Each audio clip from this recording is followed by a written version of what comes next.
Carlos Ramirez, owner of NVS Audio in Roselle, New Jersey and Daytona, Florida. So, for 2025, this is currently my favorite amplifier. This is the Cicada Audio FLX 1400.4P. P stands for processor, it's got a DSP built in. Now, I know you guys are gonna misconstrue what I'm saying and think of this the only amp I use and I stopped using everything else and this is the be all end all. The reason I like this amplifier is this amplifier provides value, makes install a whole lot easier, and this is on the new 23.5, 24, and 2025 Harley Davidson motorcycles. So the reason I didn't talk about this amp last year is because it wasn't out. This amplifier came out halfway through the year last year. They were available in limited supply, and we were still trying to figure out. So on the 2023.5, 2024, and 2025, they are super limited for space in the fairing. If you're doing a single amplifier solution, it's easy. You can use whatever you want. So our go-to solution for these newer bikes was the Arc Audio PSM Pro, and we used to use the FLX 700 or the Sound Digital 800. They fit, no cutting, no modification, great, awesome. But it was a costly solution because you're talking $600 for the DSP, $500 for the amplifier, and then you were getting like 135 watts per channel, or if you bridge the amplifier, you were getting roughly 800 watts, best case scenario. So now we're at the same price point because this amplifier retails for $1,000. For $1,000, you get the DSP built in, makes the wiring easier, takes high level voltage in, so you can go directly from the speaker pod wires of the factory amplifiers directly into the amp, whether you're running the CVO, the black amplifier, or the silver amplifier. The black amplifier we've tested in the output voltage between, at max volume, 1000 hertz, it's between 15 volts and 17 volts. On the silver amplifier we tested in the output voltage, 1K hertz, fixing if you've compensated for the factory EQ, because I know some people have measured and gotten much less voltage, but I can prove it to you that the silver amp does around 7 volts AC, between 5 and 7 volts. So this makes, so when this amplifier was available and there's plenty in stock, we started using it on all our 2023.5, 2024, 2025 builds, because it makes it so much easier. If you're running a base model Road Glide, you do not have to cut anything if you're doing their smaller amplifier. If you're doing this amplifier, you cut the front of the radio bracket, do not cut any of the headlight tabs, and the headlight tabs will butt completely up against the side of the amplifier. You only have to cut the front face of the radio bracket. If you don't want to do any cutting at all, then the Cicada DSP 600.4D. So with the 600.4D, the amplifier is about the same exact footprint as the Diamond Audio amplifier. So the Diamond Audio amplifier is a good solution, but you have to use an external DSP because Diamond does not offer an amplifier in this size with a built-in DSP. So just like when the Audison amps came out with the DSPs built in, the first version of the amplifiers were low power and they were expensive. They were about $1,200 retail, and the amplifier produced like 60 watts per channel, which is basically what these high power radios are producing now. So the DSP 600 is no different. It's a good solution, solid solution, but it's low power. You're talking 60, 70, 80 watts per channel. If you bridge it, we use this a lot on 2-speaker installs. So if you have newer Road Glide or Street Glide, you only want to change the front speakers. You don't want to do lid speakers, and you're not going to do lid speakers down the road. 600 DSP will give you around 300 watts per channel, bridge to the front pods. So we'll say between 200 and 300 watts, depending on how you tune it. With the 1400P, you're getting around 250 watts, and that's at 4 ohms per channel. And then that leaves 2 channels open to be able to do lid speakers in the future. If you want to go crazy and bridge it, then you're talking 700 watts per channel to the 2 front pods. Aren't too many speakers out there that can handle that kind of power, but if you wanted to do it, you could do it. DSP is built in. It's a basic DSP, but it works really good. So the reason I like this amplifier so much is it provides value. It's got built-in Bluetooth streaming, so you can stream audio directly to it. So that's really good for like Road King setups, or there's some people like on my bike, I'm not running A to B interface on my bike. So I'm not using this setup, but I'm using a setup that allows me to stream. So I can either go through the factory radio, the signal's corrected inside my DSP I have mounted in my tour pack, and then it sounds really good and I have my thumb controls. Now for the absolute best sound quality, I actually stream directly to the DSP using my Audison Beacon, and I stream high res. So that gives me better sound quality than even the A to B interface can give me, because it's high resolution audio going directly to DSP, it's going directly to the amplifier, it's not going through the head unit at all. And then I can just hit the button and toggle back and get my thumb controls back and go through the master input in the radio. So this amp allows you to stream music directly to the amp and allows you to control the DSP through an app on your phone. This small amplifier does the same thing. Some people are having issues, like Davidson Audio uses this in a lot of their Springfield packages, but he adds an external Bluetooth dongle because on those bikes, sometimes the Bluetooth signal from the chip is a little weak. So the customer gets intermittent connection having the phone on the handlebar and the amplifier in the saddlebag. We just did a Road King with this amplifier and didn't have those issues. We tested the entire time with the customer's phone sitting in his phone dock. But if the customer does have issues with streaming, we'll just run a Bluetooth module through the auxiliary and bypass the factory, but it was a non-issue for us. So I like this amplifier because it gives you a really good amount of power. It puts two devices in one. So just like with Audison, when they first came out with their DSP amp, they were low power and very expensive. Now they have the Audison Forza, where these amplifiers give you 1500 watts, 1200 watts. They're multiple channels. You can pair two channels together and bridge it to get 200, 300 watts per bridge channel. And then you have 80 watts to run your tweeter, 80 watts to run it. It gives you so much flexibility, and it provides value because it has a $1,000 DSP built in, so you're basically getting a 12-channel amplifier for less than $1,000 if you count the price of the DSP. Same thing with the Cicada amplifier. So if you're using an ARC Audio PSM DSP, you're talking $600. And then, so if you're counting the DSP as 600, that means you're getting the rest of the amplifier for $400, which potentially gives you 1,400 watts for $400. It's a good value in my book. But literally one of my favorites when we're doing these newer bikes. We're literally installing one now in a CVO ST that we have from Michigan. This amplifier we don't use as much, but it's a really good amplifier too. Most of our builds require a little more power than this, so unless we're doing a 2-speaker setup, most of our setups are 4 and 6 speakers. So, but it's a good solid amp. If 300 watts bridge to run 2 speakers will work for you, excellent solution, and it fits in no cutting. So you can put this on a 23.5 and up, street glide, road glide, and you will have to do no modifications to get this amplifier to drop in. We make a plug and play harness to get signal for these 23.5s, 24s, and 25s, so you can run directly into the amplifier. It provides remote turn-ons. There's no cutting or splicing at all. So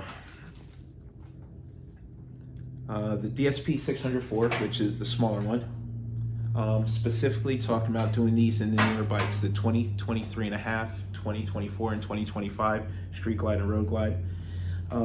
So for a 2-speaker package, for example, that we use this amp for, whenever a client calls and wants a recommendation, the first thing I ask them is, what's more important to you? Overall volume, sheer volume, more mid-bass, a more balanced sound, or and then once you answer these questions, I could lead you towards a speaker that I want to use. So we use a lot of Hertz at the shop, we use a lot of Bama, we use a lot of Euphoria, we use a lot of Cicada. But since it's a Cicada amplifier, I'll give Cicada speakers, for example. One of my favorite speakers to use is the CMX from Cicada. It's carbon fiber, mid-bass speaker. It's weatherproof, it has a ton of mid-bass punch if you run enough power to it. It's not super power hungry. I love this speaker, and we pair it with a small tweeter. Doesn't matter what brand tweeter that you use, but we pair it with a small tweeter. And if you have the CVO style grill or the aftermarket TMC grills, the tweeter fits behind the grill, so create a 2-way component set, and it sounds really, really good. It's 100% weatherproof, so I like the CMX. The CXX is a really good all-weather coaxial, does a bit of everything, does not require a ton of power, plays pretty loud, has a good amount of mid-bass. Not as much mid-bass as the CMX, but it's a lot cheaper because you're paying for one speaker instead of two. With the CMX, you need a separate tweeter, you're paying for two. The loud, if you want it loud, it's the Cicada CH. It's the one with the big horn driver in it. These speakers scream with almost no power, but they lack mid-bass. The speaker doesn't like to play below 100. Speaker has very little mid-bass. We use this speaker in a lot of our packages that have 6.9s or 8s in the bags because we let the front handle sheer output and then we get the mid-bass from the speakers in the rear. It's just the way we do it here at the shop. Then you have the CHX. A lot of people like to recommend this speaker as the be-all, end-all. This speaker, I'm very, very selective when I use it. This speaker requires a lot of power to run it correctly, in my opinion. The speaker is available in 2 ohm and 4 ohm. We rarely use this speaker because I don't like the way the tweeter sounds on this speaker, and I like the way the mid-bass sounds. I'm not a big fan of the way the tweeter sounds. So I like the CMX with a separate tweeter. If you're talking an all-in-one speaker that could take power, 2-speaker setup, CHX is a great way to go. If you do it in 4 ohm, you can use the 600.4 bridge across it and get about 300 watts to each mid-bass driver. Amplifier claims so we're talking about the DSP 604. So the amplifier claims 92 watts times 4 into 4 ohms. We tested it, we amp dynoed it, we got 102 watts. So if you bridge it, the amplifier claims 300 by 2 bridge. We tested and got a little bit more, we got 310 watts. The input claims, so on paper, this amplifier claims to take 0.2 volts to 12 volts. We've tested it, and when we're using on these newer bikes, it works really, really good with the silver amplifier for the base model bikes. If you have a CVO or if you have a base model bike that was upgraded to the black amplifier, which is CVO amp, then the amplifier starts to freak out once it gets over 7 volts. So it claims that it could take 12 volts in. I'm not saying that it doesn't take 12 volts in. I'm saying that with the factory Q on these bikes, there are certain peaks that end up being above 7 volts and the amplifier does not like it. So what I think is strange is that if you're on the 1404P, this amplifier also claims that it only takes 12 volts of input, but when we're doing the black amplifier that comes on the CVO, it takes it all the way in with no problem. The black amplifier we tested does between 15 and 17 volts at 1000 hertz maximum volume, and it doesn't freak the amp out for some reason. Even they both claim to handle the same input voltage. For some reason, the 1404P handles more input voltage without freaking out. I think it has something to do with the bass boost in the factory signal on the new Harley, on the output of the Harley amplifier, that's making the amp freak out. If you use an A to B interface, then it's not an issue because the signal's flat and the signal's 4 volts, 5 volts out. So either of these amplifiers will handle it fine. If you're going to use an A to B interface and you're using one of the less expensive interfaces, whether it's the one from Volunteer Audio or the one from Nav TV, the Zen piece, they're flat 4 to 5 volts output, so it won't overdrive the input of either of these amplifiers, and then you could use the DSP built into either of these amplifiers. Now these amplifiers, if you're doing an entry-level setup, it's only going to be 2 speakers, 4 speakers, 6 speakers. You don't need crazy processing power. The DSP built into the amp is a very basic DSP that works well, but it's not a competition level DSP. It doesn't give you the level of control or the 31 bands VQ, but it's more than good enough for rider bike setups. So the 1404P, it'll take the input voltage from the CVO amp. Both these DSP amps are 6-channel DSP, so it's a 6-channel DSP, but 4 channels of amplification. So the DSP built in will allow you to control channel 1, 2, 3, and 4 internally on the amplifier. And then it gives you 2 outputs to use however you would like. So if you want to run 2 separate amplifiers that are monos, it'll give you independent signal for each so they can have separate crossover points if that's what you need to do. Or you can run them both to a single amplifier that you're going to use bridge to run mid-bass drivers. That's the way we normally do it, whether we run mid-bass driver 8s in the bags or 10s. We'll use the slave output of the 4-channel to drive the mono block that we're going to put in the fairing or the tour pack. We're literally doing that on the CVOST that we're currently building using a 1400 4P, and then that's going to send signal to the 1600.1. That's going to run the 8-inch mid-bass drivers in the saddlebag. When we run the 1400.4, some people like to run, Cicada offers all their speakers in 2 ohm and 4 ohm. So some people recommend to clients to do 2 ohm speakers in the front, 2 ohm speakers in the back. We don't recommend that. The reason we don't like doing it that way, A, you're loading the amplifier all the way down, so it's basically like shifting your car at red line, at every light, every single time, maximum RPM, shifting at red line. It's not good for the motor. It's our opinion that it's not good for the amplifier. So what we like to do is we'll do 4 ohm speakers in the front, 2 ohm speakers in the back. The reason we do that is the fairing speakers, when you go to tune the bike, are already too loud, so we end up dropping them into the DSP, whether it's -3 or -6, to allow the 6 mines in the back to catch up. By running 2 ohm 6 mines, you get more power to the 6 mines, which will help it catch up with the front speakers, and it takes more power to create mid-bass. So with the extra power, you can create the mid-bass in the 6 mine that you couldn't create if all the speakers run the same amount of power.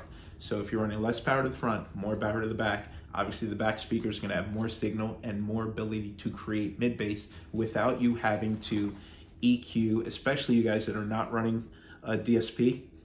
So this helps you make it sound more even right out of the package. By sending more power to the back, which is your 6 mines, you will get more mid-bass. It takes more power to make bass than it does to make high. So if you do it the way that we do it, you end up sending about 225 watts to the front speakers, and if you run the rear speakers at 2 ohms, you're sending 350 watts to the rear speakers. We've tested the output of the amplifier, so it claims 225 by 4 into 4 ohms. We were able to get 250 watts by 4.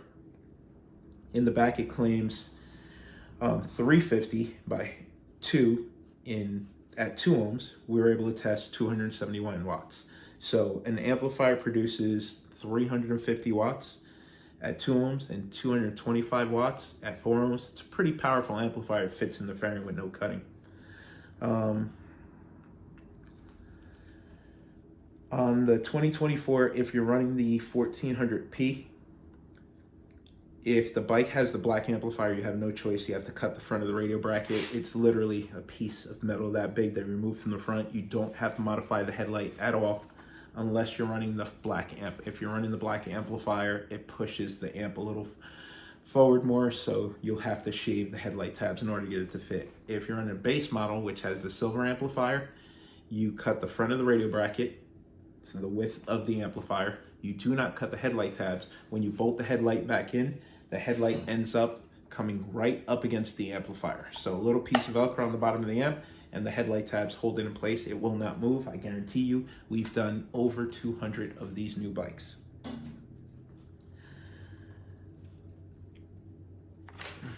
So that's it. Just wanted to talk. So currently, and this will probably change next year in 6 months, who knows, but currently my favorite amplifier for 2025 is the Cicada Audio DSP 1400p. It's the FLX 1400p. P stands for processor. That is the DSP it has built in. I really love how flexible this amplifier is. It allows me to do so much all in one package, and I think $1,000 price point for an amplifier that puts out 1400 watts when it's bridged, as long as you run 4-gauge oxygen-free copper wire to it, has a DSP built in, has the ability to stream Bluetooth. You don't only have to use this in a bike. If you're doing a golf cart that doesn't have a radio, this is awesome. It'll run 4 speakers or 2 speakers bridged, or allow you to run 2 amplifiers. So whenever you're working in a vehicle where there's limited space, 1400p is a great solution. Built-in Bluetooth streaming, built-in DSP, adjustable from your smartphone. One thing I do wish that the guys at Cicada would do is, I have a lot of people call me that saying they can't connect to the amp. I like to tune it with the laptop software. The amplifier does not ship with a USB-C cable, even though it has the USB-C port. I would like to see Cicada include it in the box. So I have a lot of people that I help tune this amplifier over the phone, and the app on the phone is really small, and I don't like the way it's laid out. It's kind of complicated to use. So People are running out and buying the cables. A lot of mistakes they're making is buying a charge-only cable, which only has 2 wires in because it's only to charge your phone instead of 4 wires, not a data cable. Then I know some people struggle even with the data cable. So we've used the data cable from the Arc Audio PSM Pro, and it works well on this amplifier. I've had really good luck using Anchor brand cables or USB Type-C Apple certified cables from Amazon. But this amplifier is picky, so there's certain cables it doesn't like, even if you get the right cable. So I'd really love to see Cicada include the cable in the box. It's something that's going to cost them a couple of bucks. For an amplifier retails $1,000. So this amplifier is so picky that we actually have the cables labeled in the shop. So I had a label maker and I made a label, because we use a lot of different tuning cables, that literally says Cicada DSP amp on it. So we know that that cable works 100% with the amplifier, and it just saves half hour of searching for a cable that works. Good amplifier. I like it a lot. If you have any questions on it, you can email me or call me at the shop. Great job, Cicada. And there's a couple other pieces in the line that I really like that I'll be making independent videos on. Thank you and have a great night.